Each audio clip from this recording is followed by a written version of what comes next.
Hey everybody, welcome back to Games for Everyone. You are watching or listening to episode 2, and we're so happy that you could join us. Before we hit record, Nick and I were just discussing how we don't actually have a clever catchphrase for this show. So leave a comment if you think if you have a good idea for a clever catchphrase for Games for Everyone. We're open to all kinds of suggestions. As always, of course, I am Jason, and I am joined by my wonderful, handsome co-host, Nick from the Linux Experiment. Hey, everyone. Hey, how you doing, man? Really good, really good. It's been, well, no, not really good. I'm lying. I had a terrible week. I had the flu. I'm just better now, but the past week has been pretty rough. The jobs that we have, it might be smart to prepare a bunch of content ahead of time, just for that rainy day when you're stuck indoors with the flu and stuck in your bed. Yeah, and everything you try to record just sounds like you're speaking through a pipe. It's just horrid. Speaking of sound, hopefully you guys were able to tolerate the first episode. There were some weird pops in the audio, and I think that we have found the source of that problem, and so hopefully this episode sounds infinitely better than the last one. But anyway, speaking of that, I wanted to, I guess, express my appreciation for all of you leaving giving us such a warm welcome. I don't know. It was just every comment that I seemed to read was just, this was excellent. I love the conversation. The video looks great. The topics are awesome. Thanks for not, someone said something like, thanks for not going super technical and just talking about how the games made you feel and things like that. And, so I think, we'll just keep doing what we're doing. We'll introduce some new things here and there. And, I think, Nick, that we've decided this channel is going to be more than just the podcast, though, right? Absolutely, yeah. So I know that you have some stuff planned for it, and I'm going on holidays like tomorrow, so I didn't have time to prepare anything specific, but I will be working on specific videos for this channel, which will probably be more introductions to a few games that I like, saying why I like them, what they're good for, who they're good for. Not specifically an in-depth analysis, not a review, but just showing off some stuff that works for me, that I like, and that I can recommend to other people. So it's going to be a simple setup. I had recorded one of these already, but it was during my flu episode, which means that while the video itself isn't bad per se, the audio is just horrendous to hear. And so I left it on the wayside for now, but I'll probably redo it now that my voice is a bit better. Cool. I'm actually looking forward to that because I feel like in the last maybe 7 years or so, there has been such an influx of just titles, content for us to play. I find myself looking at, I don't know, a year-end recap maybe Metacritic does like these are the best reviewed PC games of 2021. And I'll see all these great-looking indie titles, and I'd never heard of them until someone put it right in front of my face and said, you need to play this. And so, I'm looking forward to those recommendations, and I kind of like that approach because it's just enough information to get you on the hook and get you interested, maybe, and then letting the audience take it from there. Yeah, the idea isn't to spoil anything or to review the game in depth, what I like, what I dislike. Just saying, hey, you know what? If you're looking for, the game that I tried making a video on was Tiny Tina's Assault on Dungeon Keep or something, which is basically a DLC for Borderlands 2 that has been re-released as a single title, and it was free on the Epic Game Store. And so I wanted to recommend that because if you have friends that have never played through Borderlands 2 and you like fun games, this was just like a super fun title to jump in, play with 2 or 3 other people, and just blast through the silly humor of Borderlands, the nice setting. It's really written like a pen and paper RPG, and it's super fun to do, so roll for initiative, suckers! It was a recommendation like on the spot. I was like, I'm gonna make a video about this. So I'll probably remake it, but now it's not free anymore. I think it's still going to be fun, I guess, to have stuff like that. It's going to be pretty personal, but I'll try to talk about stuff that I like at least. I have a little bit of news as well about the channel. For those of you who have been enjoying the Will It Linux series. I've always enjoyed the way it was like echoing around. Will It Linux? Anyway, that's a post-production thing. Just, secrets out, and I do that in post-production. My voice isn't naturally like that, unfortunately. I was certain you had a special room for this. Anyway, that series, Will It Linux, is coming right here to Games for Everyone. So I feel like that's just a better match. And the next one will be Forza Horizon 5, which I'm currently working on. So stay tuned for that. And one more update before we get into the show. For those of you who prefer the audio of Games for Everyone, we've just about got you covered now. The podcast feed is available on Amazon Music. It's available on Audible, on Spotify, on Apple Podcasts. And so it should be making its way to like Pocket Casts and Plex and all those other podcast clients really soon. And if you don't want to wait for that, you can just go to the website. We'll have a link in the description to that. And just copy the RSS feed and just paste that into your podcast client. And you'll be good to go.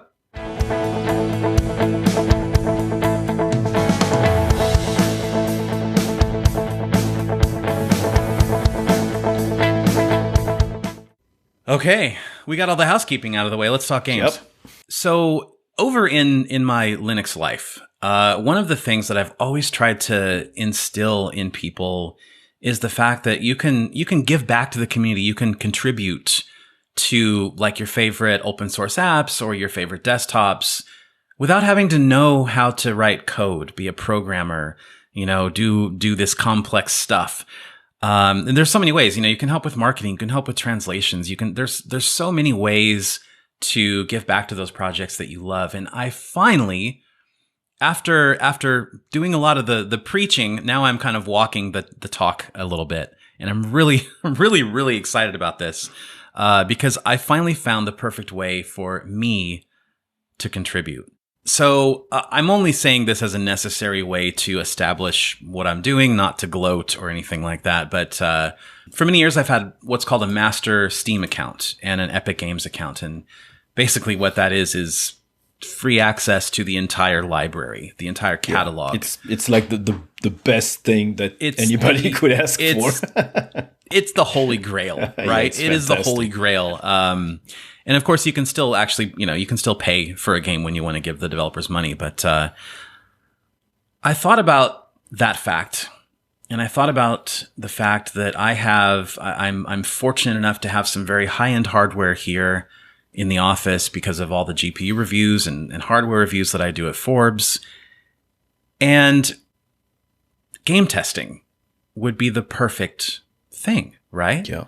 And so what I've been doing is I've been helping the Radvi developers. And for those of you who aren't like into Linux, they're people who work on the open source version of the Radeon graphics driver stack.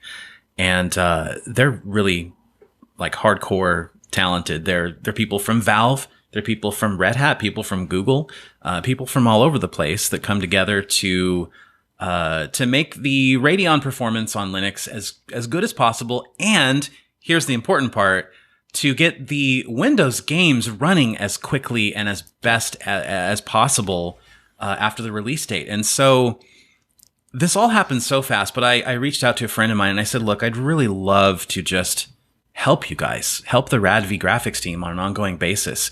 Here's what I have. I've got Windows 10, 11. I've got any distribution you want. I've got, this stack of Radeon graphics cards. I've got 2 different PCs to use, one high end, one low end. Let me help out. And so they said, okay, can you test Forza Horizon 5 at, high and ultra and record the frame rates and the GPU power and the CPU, loads and just all this stuff. This made me nerd out a little bit, Nick. You'll probably understand this. Ooh, yeah. I got Glorious Egg Roll's, newest version, his custom version of Proton, way before it even hit the internet.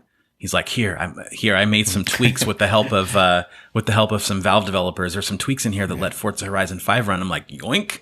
So I installed that. I installed the Proton G hipster now. I am. I totally am. Like, you need Proton G? What version you need? I can tell you how to install it. You want to install a command line or GUI? I got you covered. What distro? Anyway. So after that, I installed Fedora 35, and I also learned how to build the development driver, the Radeon development driver. And so it was just total geek out week for me because now I can kind of have this isolated development, like bleeding edge driver over here and just run that with one game if I want, and then flip a little switch and run it with the existing drivers. Long story short, I was in there in this Discord working with like all these, I guess, famous Linux game developers, and we all started noticing that there was some stuttering happening in Forza Horizon 5 that wasn't present on Windows. And then thanks to Mango HUD, I was able to isolate the fact that the CPU optimization was like 25% lower than it is on Windows, and that my Ryzen 3900X CPU had the stuttering, but my Ryzen 5 3400G system didn't have the stuttering. And so it was just like a matter of doing all this testing and contributing all this data and having all these heads come together and solve the problem. And that's what I live for. And so now I've got this way to contribute back now, and I love it. Yeah, that's amazing. It's been something that I've been scratching my head with as well, because some people say, hey, you make videos, you contribute to make more people come into the Linux community, into the Linux fold, you explain stuff. It's your way of contributing, but there's already plenty of people doing that, and it's not like something that I feel it's not that I don't feel proud about, but it's not something that I feel is contributing what Linux or Linux tools really need, which is manpower and testing and marketing and pure hands-on code. And I don't really know how I could improve that contribution other than contributing financially, which I do on a few projects that I really enjoy. But I don't have the developer skills. I could do marketing and stuff like that, but I feel that's what I kind of already do. I don't know. In a way, I don't know. I don't know.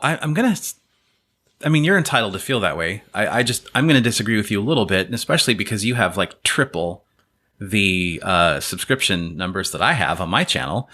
And when you bring something to light, when you expose it and give it that public awareness, that big mind share, and you make it a lot more popular than maybe it was before, in a way, maybe that project or that distro or that app is going to attract more fans. And maybe because they have more fans, they will contribute some of their own money to the project. And, so it's kind of like it feels like a ripple effect. You're doing something that matters by shining a light on this stuff. Yeah, I guess exposure is a way to contribute as well. Yeah. Yeah, sure, but maybe. If you feel like doing more, you totally should. Yeah. Because it's my job, making those videos is my job. So I already get the monetary reward and the fact that, it's my job. I like doing it and I'm getting paid for it, which is amazing. But so I don't feel like it's also helping on the side, which is, I guess, wrong, because it is helping other projects to have more awareness, more users, and maybe in the end more contributors or more money at least. But it doesn't feel that way really inside. So I guess that's fair. I don't know. I guess I should probably just stop trying to do 20,000 things, maybe. Oh, no, I'm sorry. That's impossible. If I've accepted anything about myself, it's that I will always be interested in far too many things than I have time to handle. But I'm still going to do it anyway because I can't help it.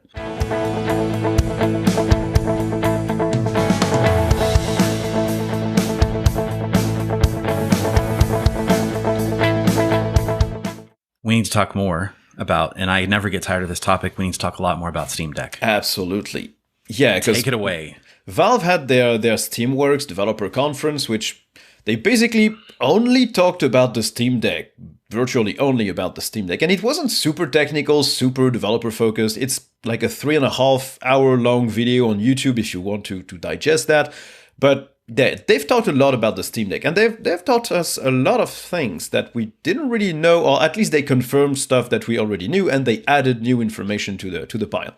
Let's discuss that. So first, what they talked about was SteamOS, and SteamOS 3 is apparently it's the version based on Arch that will run on the Steam Deck. This OS isn't really completely ready yet, from what they've said, which is why the Steam Deck delay is probably a good thing in the end, because they won't have to ship weird units that aren't completely polished in terms of software. It will be released at some point as a standalone OS, but it won't be before the Steam Deck is released. So basically we're going to have to wait at least until February 2022 to have a usable ISO that we could try on other devices, which is something I want. Yeah, absolutely. Yeah, that's what I don't know if I agree with that decision. Well, like, beta testing would have been nice. Yeah, right? Like, why not crowdsource it? Okay, with all the disclaimers that, you know, this is not finished software, this is optimized for our Steam Deck, but there's got to be translation errors or bugs or, I don't know, rendering issues on certain monitors. Like, there are bugs to seek out and squash. And so let us do it, right? Let us do it before the final polished product gets out there. Well, I think they maybe they're afraid that people would like analyze too much what's inside and maybe find some specific things about the deck that they don't really want publicized yet. Maybe that's very true. Or maybe they just want to focus like 100% on the Steam Deck and they don't want to deal yet with other bug reports and stuff that aren't related to that hardware. But in the end, I feel like if I had an ISO for SteamOS 3, I would already have a Steam console in my living room right now. I would have bought a small form factor PC and I would have made my Steam console with this, obviously. And that's still a project will you do that? I am going to do. Yeah, me too. I have I am going to do this, yeah. I have a Hades Canyon NUC from Intel, but it's the Intel one that also has Radeon Vega graphics on board. So it's a pretty powerful NUC for being an integrated system. And I've always wanted to do something like that, like a Steam box, like just put it under the TV and just forget it, you know? Power it on, big picture mode. And I know that there are ways to do that with Windows and Linux and all kinds of different, you know, specialized things. But I kind of want the Steam OS experience. The appliance-like OS, like the thing that you turn on, it boots immediately into the right system, the right mode, and you don't have to configure to add a script to do anything specific. It just boots into, like a console, it boots into an interface where you have your games, you press play and you play, and that's it. And you can always stream like more demanding games from your main PC with the Steam Link feature, the Steam Remote Play. It's something that I will definitely do as soon as that ISO is out. I just need to find the nice hardware. Plus, it's good content. There's going to be lots of content coming from that for us. So, absolutely. Yeah. Second thing that we learned, we already kind of knew that, but SteamOS will be based kind of like on a Silverblue model, Fedora Silverblue. So for those who don't really know what that is, it's another Linux nerdy thing, but it's basically like an impossible to write on system image. It's read-only. The whole system is read-only. And when you get an update, you get basically a new system image and you reboot onto that system image and it's done. It's not applying patches to your existing libraries and software. It's just a new system image. You reboot onto that system and the old one is kept as a backup. It's a good system, especially since they're based on Arch, and Arch updates can be iffy if you don't really know what you're doing. I know a lot of people will say that Arch is perfect and there's no issues with it, but for updates, there are some issues. And I don't think they can ship a consumer OS based on Arch without that kind of system. So of course, that model will be complemented by the fact that you can install external software on your deck. That there's a desktop mode, which is basically the KDE desktop from what we've seen up until now. And you will be able to install apps. Mainly, they talked about Flatpak specifically, which I guess combines very well with that immutable system image because you can't really install like applications directly inside of the system. You can just layer them on top of it. So it's basically the exact same model as Silverblue. Like you have your images and your Flatpaks on top of it, and your Flatpaks and their config files get kept, whether you want to boot a previous system image, the newest system image, nothing changes for your applications, which is, I guess, logical and intelligent, but probably not what people are expecting with Arch. I still think they had to have some solid internal reasoning that applies to the hardware for taking this approach. I don't know what that is though. If anyone from Valve wants to come on the show and talk about it, more than welcome to. But I'm sure those answers will come out before February.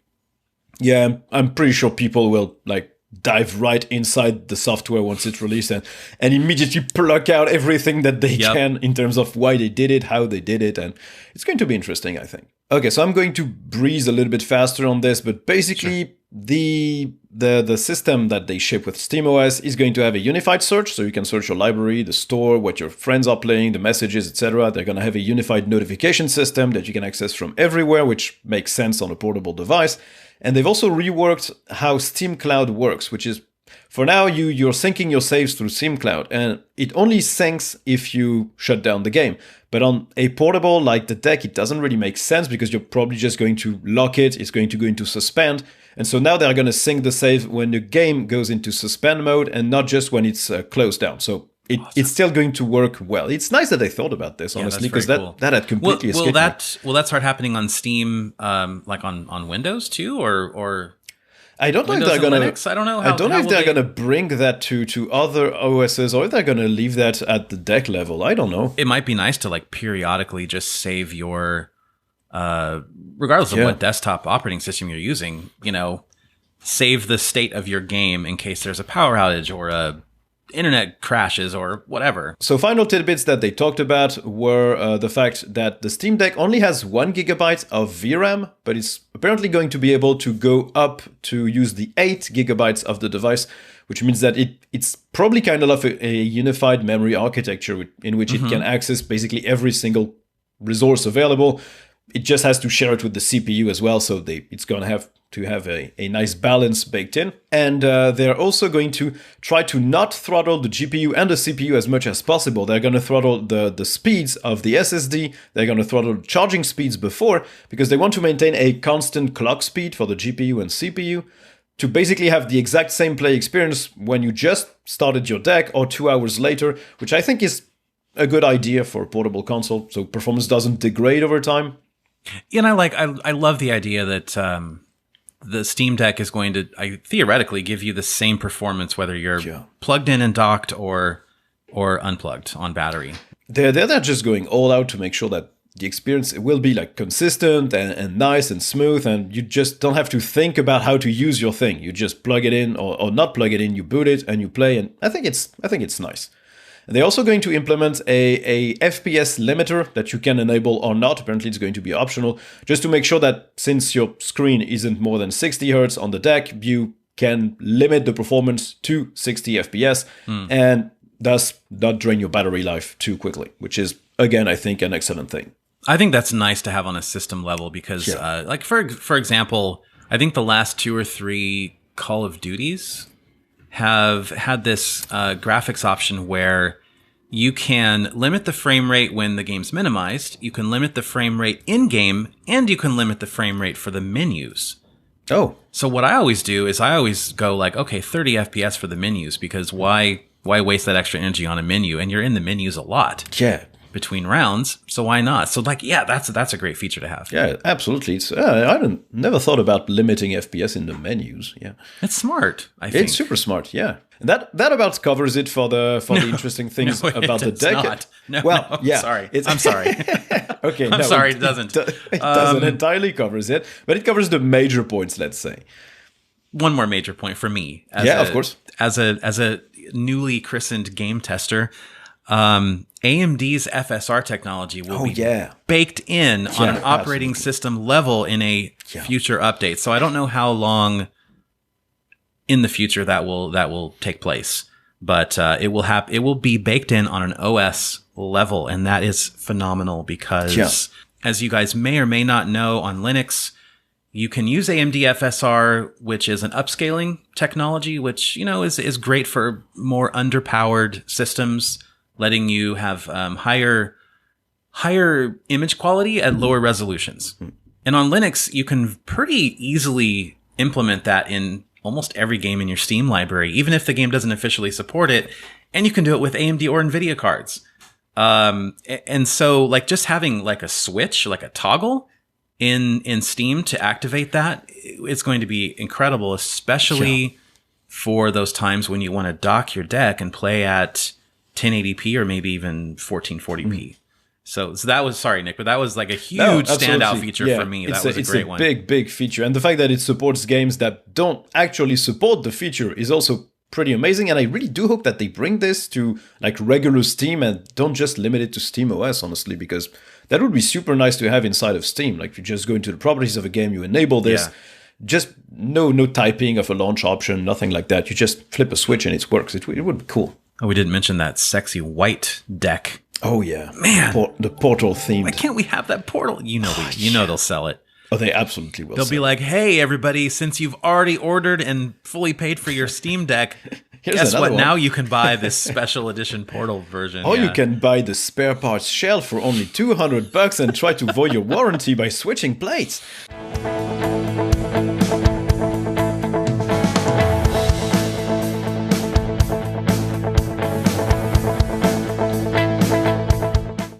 Later on in the show, we're going to talk about the games that you guys suggested for the versus battle, Nick versus Jason.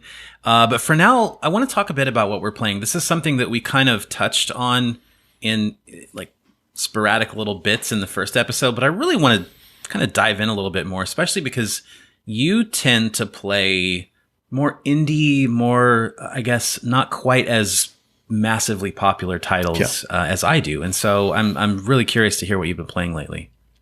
Yeah, well, I started with the Forgotten City, which is a weird game. It used to be a Skyrim mod, if I remember correctly, and it was turned into its own game, and like you can clearly see it. Like a actually like developer published game? Yeah, or just, absolutely. Wow. Yeah, Oh, wow. the team started as a Skyrim mod, and at some point, apparently, they just moved to making like a standalone game. And you can clearly see it used to be something made for Skyrim. Just the way that when you talk to somebody, the camera zooms on their face, just Oblivion style, and you're like, it's super inspired. But it's a really fun game.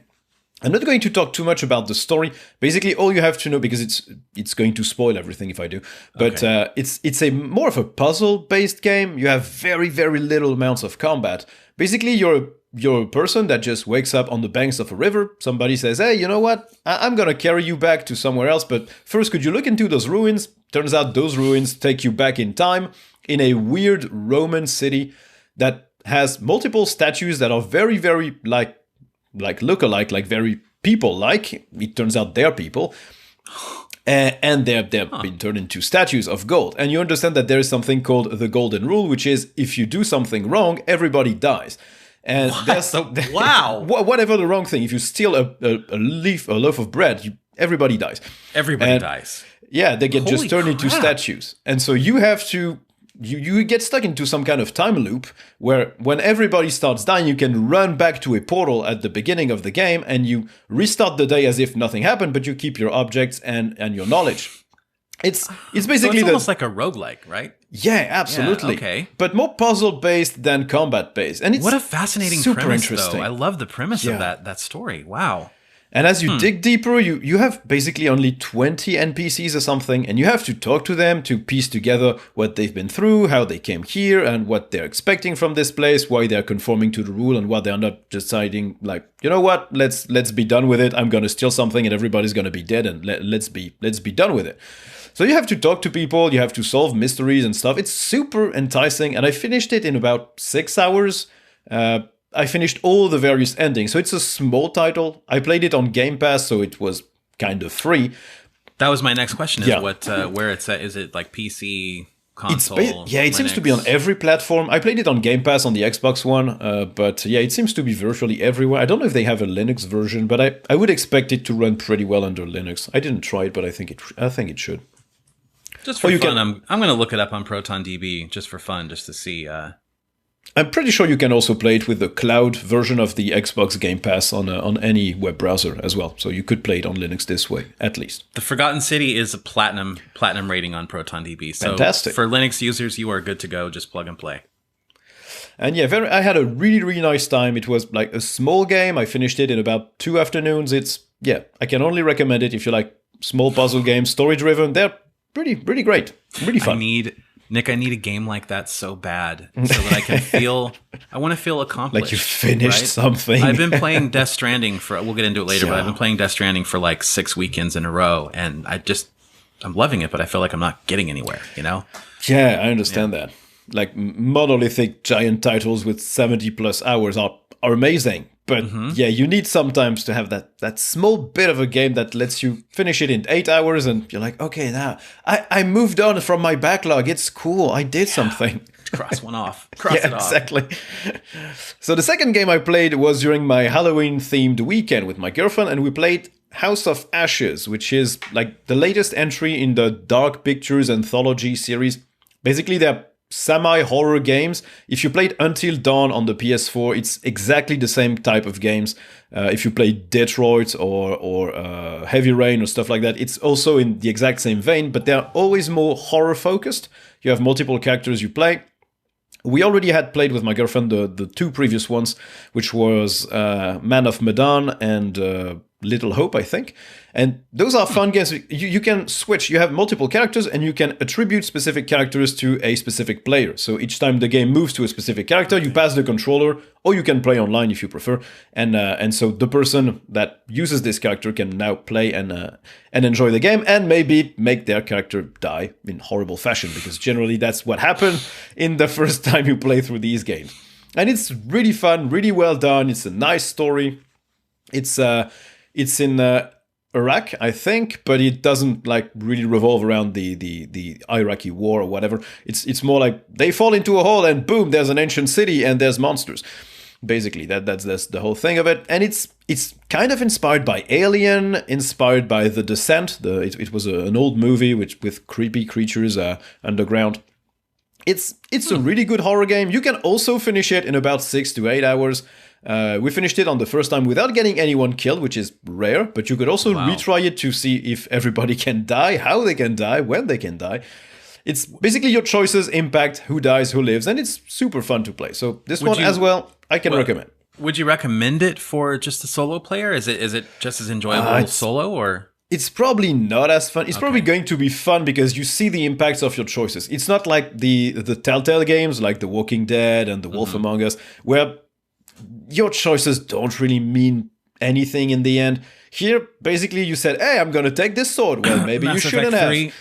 Yeah. Sorry, I had to do that. What do you mean? It was meaningful to have colored endings. I love the green one. So many hours. Oh, it still hurts my head. I'm still super pissed about this. But yeah, those are meaningful choices. Like, sometimes you pick up an item and you're like, should I pick it up? Should I leave it for the character that I know is going to come through this door later? Should I mine this corridor, not knowing if somebody of my friends will cross the corridor and maybe explode? It's interesting choices, and you have a small amount of time to decide for most choices. Like, it's time limited, so you have to flick between what you want to do, and so you make stupid decisions, and you're like, oh no, I shouldn't have done that, and then something horrible happens. Okay, but as you probably would make a stupid decision if you're terrified in real life, in the heat of the moment, and you have to react. Like, you're not going to sit there and logically examine all the possibilities. And you're gonna be like, okay, there's a monster behind me, I'm gonna run, and maybe you shouldn't have run, but you only know that once you replay the game, and it's fun. So for a solo player, you're probably still going to have fun, but it's way more fun with the second person to hand the controller over. Generally, their games work under Linux as well. I know I played Man of Medan through Proton when it released, but this one I played on the Xbox as well. So I'm just going to go over super quickly with the last game that I played, which is The Outer Worlds. I started and finished a second playthrough of that game because the first time I played it, it kind of left me unsatisfied, and I had never done the DLC for it, which were apparently really good. So I replayed the game, and I still have the same impression after the second playthrough, even with the DLC, which is super good idea, nice world building, but poor gameplay mechanics and very, very little variety in terms of enemies, in terms of quests, in terms of guns, of equipment. I played on the hardest difficulty, apart from the one that, like, when you lose a companion, he's really dead and you can only save at your ship, because that's just like suffering for no reason. But I played it on the hardest difficulty, and basically at halfway through the game, I could tank anything. I could kill anything in one shot, and I didn't change my weapons for the rest of the game, for the 20 other hours. Neither my weapons or my armor, because there's no gear specifically that is better than what you've got. All the enemy types, you had already met them after the 3 or 4 hours mark. Jeez. It just lacks variety, and it's too bad because they had the makings of a super, super nice game in the lines of the Bethesda game, in the lines of the Skyrims, of the Fallout of the world. But yeah, I think they ran out of graphic designer time, or they ran out of money, and they just had to release something. Yeah. And even the DLC are just reskinned enemies. So the quests are nice, the story is cool, but you're just fighting the same enemies with the same gear, with the same mechanics, and it's just, it's a grind. It's disappointing and a bit grindy, Yeah, maybe that game should have been about 8 hours instead of 20 hours or something. Probably. Yeah, probably. Well, so that's actually a good kind of segue into what I've been playing, which is more Death Stranding. Yeah.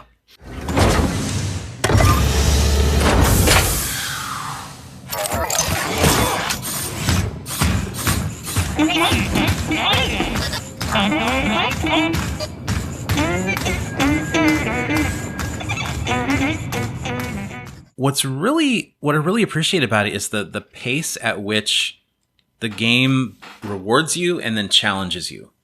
Because I like basically every 30 minutes, 45 minutes, hour or so, you're completing a few different deliveries, a few different missions. You're leveling up. You're getting, you bring someone new into the network and they're like, hey, I've got a cool blueprint for you. You can now print a anti-BT gun, or you can print like this new power skeleton.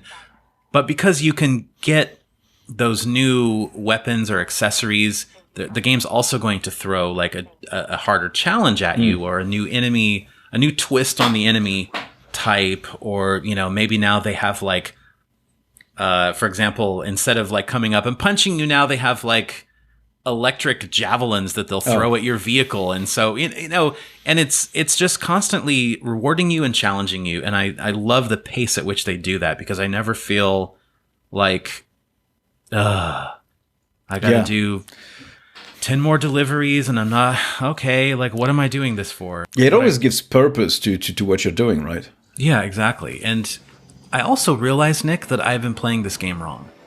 Or I've approached the way I play this game wrong. Because I think in our first episode, I was saying how I'm going to finish it this weekend. I'm just going to power through it. I'm going to finish it so I can move on to other stuff, because I don't like playing multiple games at once. But I've come to realize that game is sort of like a sanctuary for me. It's sort of an escape. And it's like a palate, I don't know, like a palate cleanser for the end of a stressful day. Like, I'm just going to go soak in that scenery.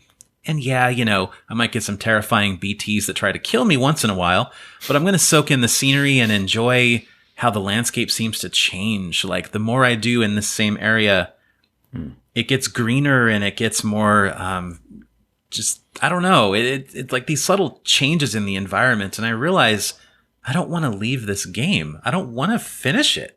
Yeah. Yeah. It's just the atmosphere taking you in and drawing you in. Yeah. And so now I'm just kind of like, okay, I'll play like an hour here, an hour there, and then I'll call it done. And when I finish, I finish, that's my new take on Death Stranding, because I don't want that game to be over.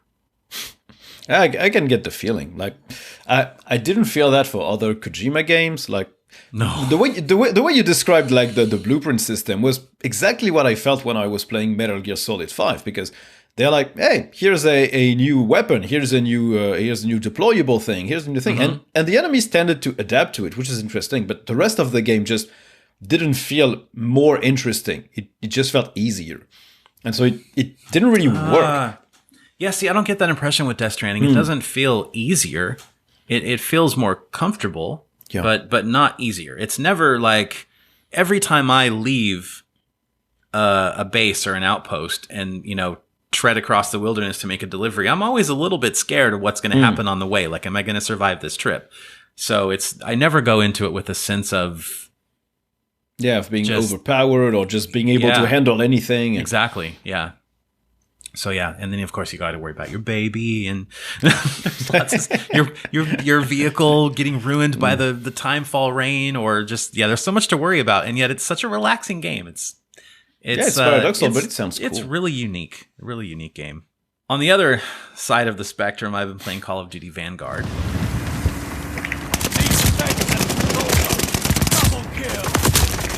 I have a few thoughts about this game. I've been playing it with my friend Dustin. We've played a few times now. And it's a really interesting contrast. When we play together, we play in like mostly private matches. And the experience of playing with a buddy or two in a private match of Call of Duty is so different than playing a public multiplayer match. Like, it's so much more fun. I don't even care about not getting any experience or any progression. We will load up like a big map, and it'll be just him and I on one team, and then like 10 bots on the other team, and we'll just go, okay, all the most powerful, kill streaks, and we'll just sit there and just soak up the kills and just have a blast. Or we'll try and play domination, just the two of us. Yeah. Which was a real challenge because only 2 people trying to hold 3 spots is basically impossible. Yeah. But it was still lots of fun, and unlike, because I'm not like an elite Call of Duty player or anything. I play with a PS4 controller for starters. Yeah, that's right.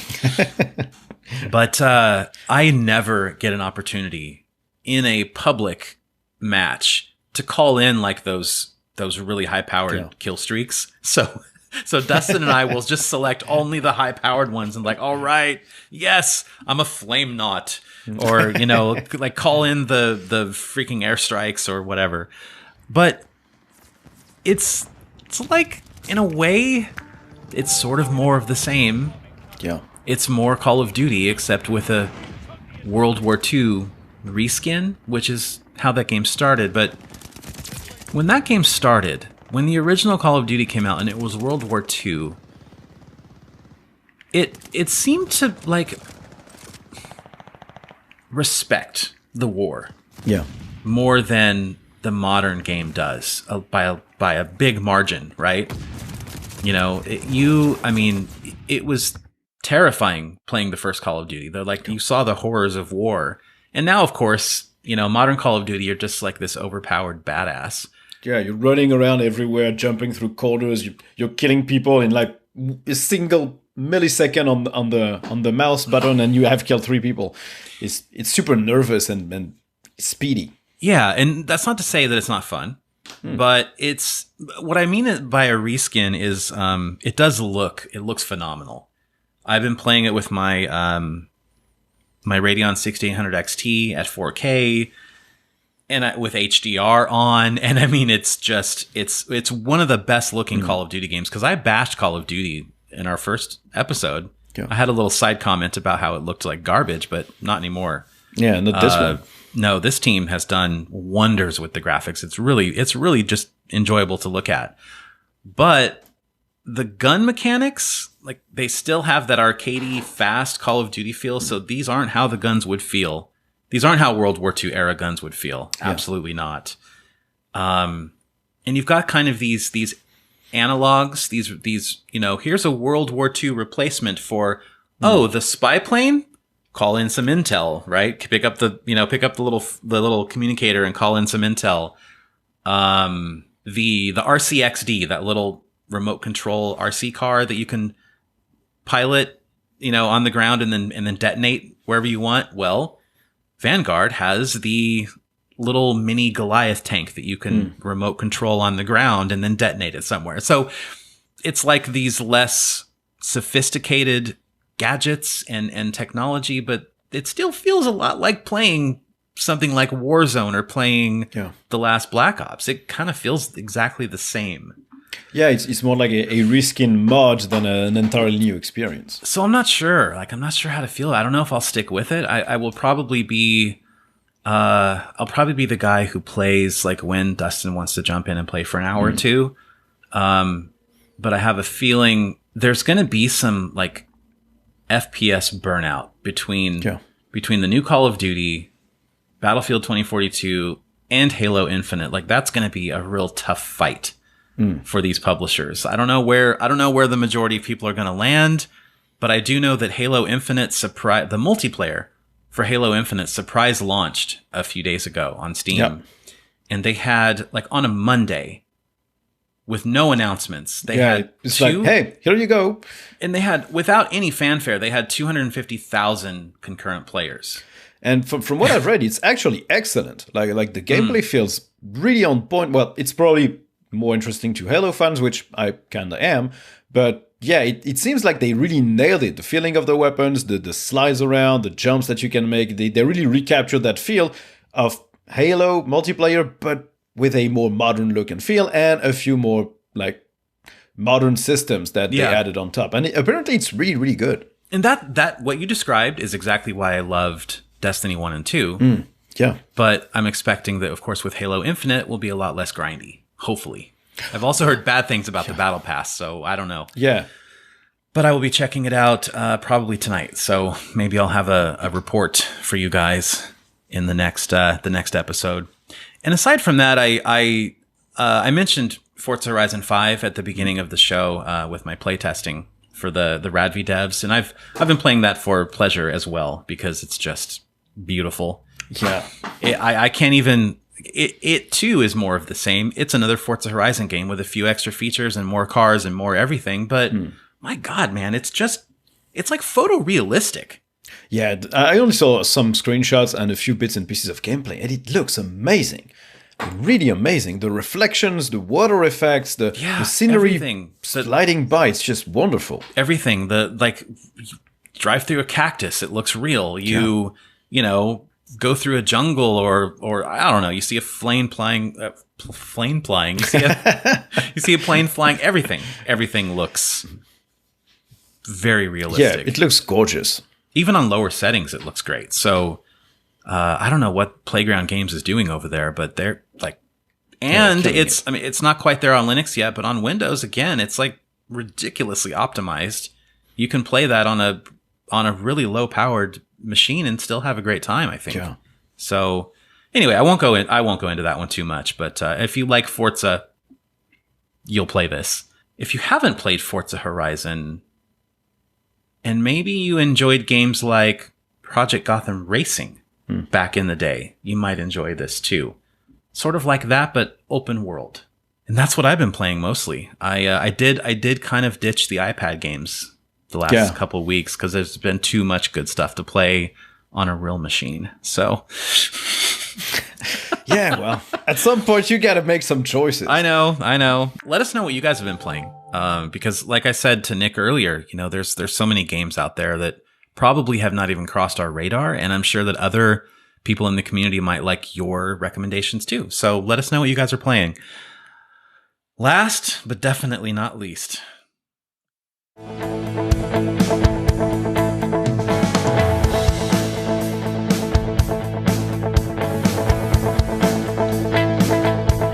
We need to talk about this. We need a name for it, for starters. Because Gaming Challenge doesn't... It just sounds boring. Yeah, it doesn't feel as punchy as it needs to be called. Yeah. Punchy. Oh, what about like punch fighting? No, that's a thing already. KickPuncher. Isn't that a... KickPuncher. I feel like KickPuncher is I think isn't it a parody, like action movie or something? I think it is. I am KickPuncher. My cyber punches have the power of kicks.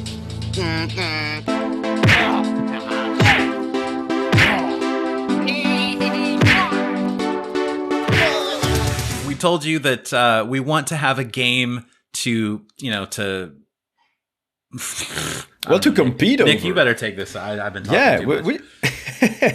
We've been looking to have a game that we can like butt heads over and compete and have like a nice friendly competition with Jason and I, but also with you guys if you want to enter that, if it's a game that you can enter. So we have a few ideas. We grabbed a few ideas from the last episode, which includes Super Tux Kart, Streets of Rogue, PUBG, City Skyline. No PUBG. Yeah, no, please, God. Yeah, I don't know if I could even survive one round. So we also had City Skyline, Street Fighter Alpha 3, Cuphead, which also sounds like a fun but very painful experience. StarCraft 2, Unravel 2, and Halo: The Master Chief Collection. So there's one weird one in the middle, which is like Unravel 2. How do you compete on Unravel 2? I'm not sure. I know it's co-op. It's co-op. I don't know. I don't know. Maybe we don't. Maybe there's timers. Maybe we don't compete and we play together. Yeah. Maybe we just like once I embarrass you in Street Fighter Alpha 3 and you wanna not compete against me anymore, then that's definitely going to happen because I suck at fighting games. Like, I am terrible at these. I definitely shouldn't tell you that I've been playing Ryu since I was like 13 years old or something. I mean, Yeah, I played every Street Fighter My game technique is basically button mashing, which works well in Tekken, but doesn't work at all in Street Fighter. It doesn't work. It doesn't work in Mortal Kombat either. I can't play that game. Absolutely at not. all. No, Mortal Kombat, I suck at this one. Yeah, Injustice, suck at that. Street Fighter, I suck at that. So yeah, fighting games, some of I'm these, just like bad there's some easy ones, like Super Tux Card is. I mean, that wouldn't cost us anything, obviously. Absolutely. And we could maybe do like a Grand Prix, you know, like say like three different races or something. And then maybe after, I like this idea because maybe then after we have our times posted, we could challenge the community to try and beat those times. Yeah, absolutely. Maybe we could have a community night where we all play something like that. PUBG, I'm just gonna, you win. Like I can't. Yeah, I can't play do battle this. royales. No. Me neither. I'm just too bad at them. I just don't have the patience. I would get wrecked at the first sign of combat. It's going to be atrocious for us. So, do you have the Master Chief Collection? I do have the Master Chief Collection, yes, but I do have it on Linux, which I think doesn't work on the multiplayer side. No, has it been enabled? Actually, the day that Microsoft launched that, they gave you an option where you can, like, it straight up says in the menu, disable easy anti-cheat. Oh. And that lets you play custom multiplayer. Oh, nice. So okay, if you have friends that want to join, you can totally play that multiplayer on Linux. So, I mean, come on, we can do like 1v1 sniper battles or you know, definitely. That would something be fun. like that. So I'm liking either Super Tux Kart, Master Chief Collection, or StarCraft 2 even. It's been a while since I played StarCraft 2. It's been like 7 years since I touched StarCraft. I think my multiplayer experience went up until the Silver League, and then when I couldn't do like the Bunker Rush anymore because they patched that, I just stopped playing. I never even tried multiplayer, okay? Because I'm gonna get destroyed. But I think that might be fun, just since we've been away from it for so long. Absolutely, it's going to be a complete rediscovery of the game. It's going to be nice. You know what? I have these Foo Fighters fuzzy dice. Yeah, I think let's roll them. I think we should roll them and just assign. Let's do that. Okay, let's do that. Let's say 1-2 is Super Tux Kart, 3-4 is StarCraft 2, and 5-6 is Halo. Yeah. Okay. 1-2 is Super Tux Kart. 3-4 is StarCraft 2. 5-6 is 5-6 is Halo. All right. So equal chances. Just so you guys know, that's 1. That represents 1, and the rest are 2, 3, 4, 5, 6. So, all right. I'm going to see if I can actually... Yep. Okay, here we go. All right, this is what decides it all. There we go. Can you see it? It's 1. It's a 1. It's a 1. It's Super Tux Kart. So we're going to begin with Super Tux Kart, which doesn't mean that we're not going to do the other ones later. No, I'd actually love to do the other ones later. Yeah. I think we should just do all 3. But we'll start with Super Tux Kart. So this is what we'll do. We'll get together sometime, and we'll get on camera and we'll have a little racing battle. Yeah. And then we'll get maybe our best times and post those and invite the community to try and beat them, something like that. Yeah. Sounds cool. Maybe you can send in a video submission for proof. Yeah. You know, for proof, something like that for proof.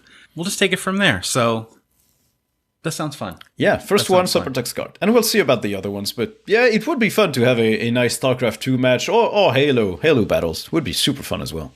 I'm down for all 3. So that'd be a blast. Of course, with Halo, I feel like we should get more people into the mix eventually. Yeah. That'd be fun. Definitely. Okay, Nick, I think we're done. I think we are. Man, that went by fast.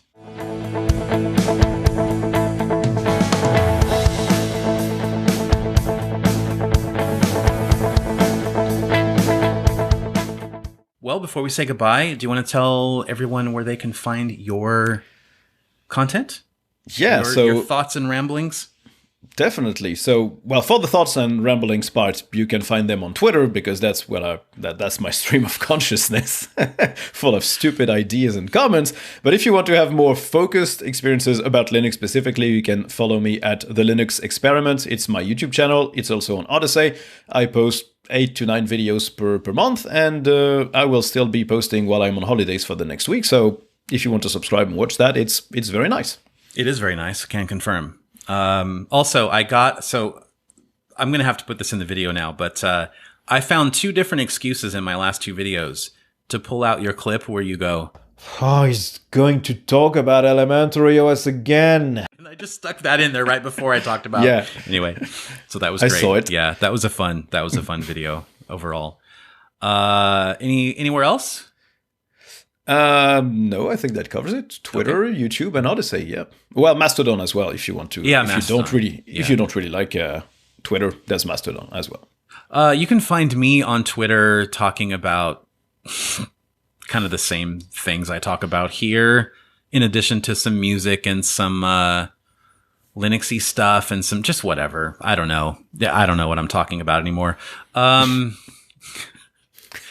My Twitter is KillYourFM, KILLYOURFM. I'll have a link in the description of this video or podcast, wherever you're listening. And I also have a Linux YouTube channel like Nick, except kind of different, actually. I shouldn't say like Nick. It's a little bit different. So subscribe to both of us. I'm at youtube.com/Linux for everyone. And that's also a podcast as well that you can get on any podcast client that's out there. And this show, you can also get on Odyssey. There's a channel for it. So if you do not like the YouTubes and you would rather watch this on Odyssey. Yeah, and have a dislike ratio. Yeah, they do. So theirs is like fire and I don't know. It's fire and something that looks like puke, basically. Yeah. Yeah. As far as what I'm going to be playing, I really think, I think that immediately, as soon as possible, I'm going to fire up Halo Infinite. And I might actually play the Forgotten City because I loved Skyrim, although that game is way too gargantuan for me to have ever finished. So kind of having that focused, like 6 to 8 hour experience in that world sounds really appealing. So I might check that out and maybe knock that out in a couple afternoons. What about you? Anything that you've got your eye on for the next couple weeks? Yeah, I've played a few hours of Greedfall, which is like an RPG that seems very sprawling as well, but has an interesting world. And I can't say I've been completely hooked yet, but it seems interesting. So I'm gonna keep at it. And I'm probably also going to play Fable, the first one, Fable Anniversary, just because I watched a video about it that was like, hey, is it as good as you remember? Apparently it was. So I just want to see like how it held up because I haven't played it since it released like way back. Wow. So I'm probably not really going to finish get it. Your impressions on it. I don't care if you finish it, but I'm really curious to know like, wow, the game mechanics have certainly evolved since then, or if it's just a classic, like StarCraft. I'm expecting it to be super, super old feeling, but also kind of fun. At least in my mind, it feels like an eerie fairy place. And we'll see if that's still the case or if it's just dated. Nick, it's been a lot of fun. Thank you. Yeah.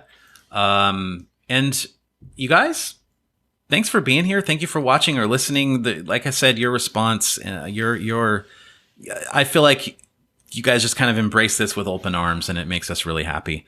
Definitely. We'll keep bringing you as much content as we humanly can do, as much as humanly possible.